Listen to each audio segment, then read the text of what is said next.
Okay, so this is just a quick video if you've got a 2024 Toyota Camry and you're going to be installing the Vantrue Nexus 4 Pro. Some installation tips that I found out, especially if you buy the hardwire kit that comes with these little fuse adapters. So for camera orientation, because the Camry has this box below the mirror, and on the passenger side it's got all these windshield anti-freeze dots. Try to mount the camera here, you're going to get all these dots in your field of view. So we decided on mounting the camera right directly below the mirror in the center of the windshield, and it does not obstruct anything. That will allow you to run the cable for the power on the right side of this box, and then underneath the headliner trim over here over to the fuse panel, interior fuse panel, which is located underneath the steering wheel to the far left. Then that will leave you enough space on the other side of this big black box to run the power for the rear camera up along the side of it, and then underneath the headliner over to there, and then back following the weather stripping to the rear. Now, here's the thing about these fuse adapters is that fuses are not polarity positive, so you can put them in there anyway. This car takes the low profile minis.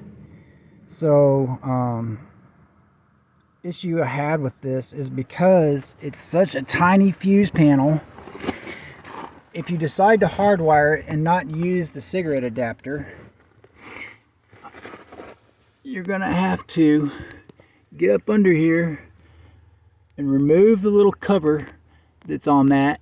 It's like a 1-inch wide by 4-inch long little black cover. You pop that off, you're not going to be able to put it back on because these fuse adapters are going to stick out. Now, fuses are not polarity positive, you can put them in there anyway, but these little adapters are. So the right side, the right prong is the positive. And since this fuse panel is orientated in this fashion, that prong has to be put in there like that. So since the power cable comes out on the left side of that thing instead of straight down, you're going to need to use the outer rail to find power. You'll need to find power. You'll need to find a fuse that operates something like the radio, or something that's like not important to the operation of the vehicle. Maybe like hazard lights or something like that, for the red wire. And then your accessory wire, there'll probably be some empty slots. I found one that will be for getting power when the key is in the run position. So there's an empty spot back there in the back for the accessory, which is the yellow wire, which is this one. And then I used, now it does recommend that you use a fuse slot that's anywhere from 12 to 30 volts, but unfortunately on this side I had to use one that was a 10 volt, so that's fine. I would have rather used the 12 on the radio side, but it was too close over here, and being this little thing sticks out to the left, this is too close, doesn't give you enough room to plug it in. I tried plugging them in the other way and it does not work. The Vantrue dash cam will not turn on if you do it like that. Another very important tip is if you use the hardwire kit, once you get it hardwired, if you press the power button on the camera, it will not turn on with the power button. The key has to be turned on and the camera will automatically turn on.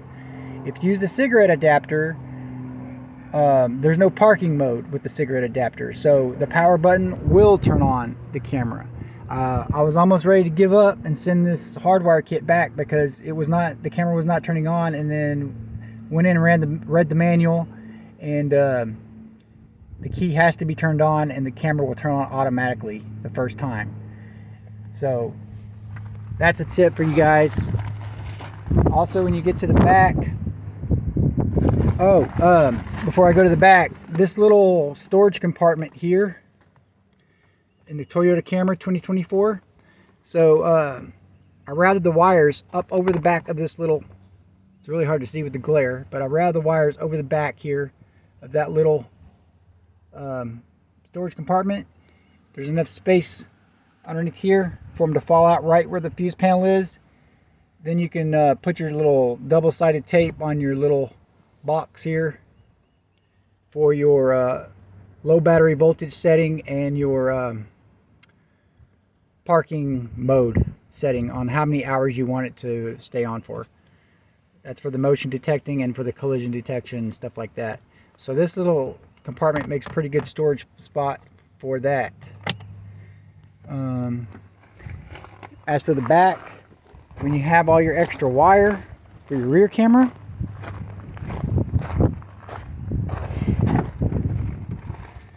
I ran the rear camera wire, power wire, on the right side of the vehicle up under the weather stripping. So it comes from the front up under here, around this edge, tucked in here, all the way to here.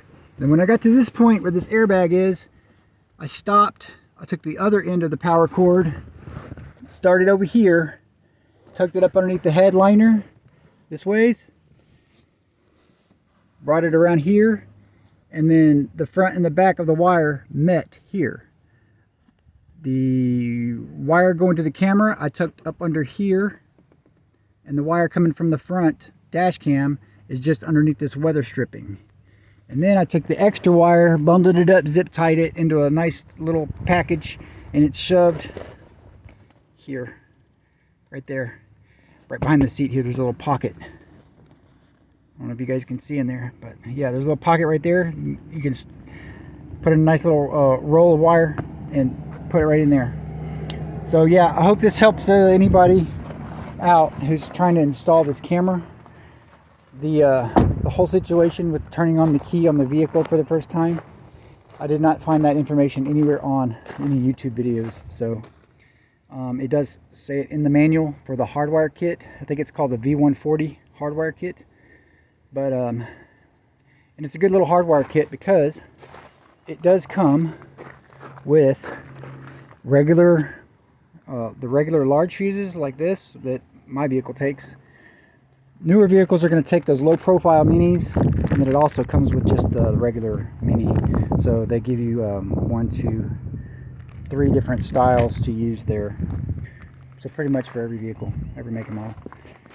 But that's just if you're using the hardwire kit. You can skip all that headache and hassle if you just want to use the cigarette lighter adapter.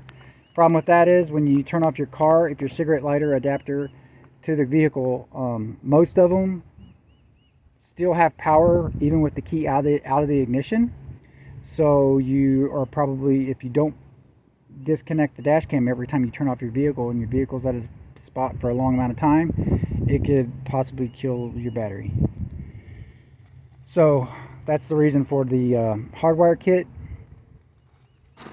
It gives you the accessory mode and all that extra stuff. So hope this helps anybody out. This was just a quick tip video because this took me almost a whole day to install. Started on it last night, ran out of daylight, and then finished it today. But probably could have had it all done if I'd have known that the dash cam automatically powers on with the key. So just a quick tip. Thanks guys for watching. Appreciate it. Hope you guys hope this helps you guys.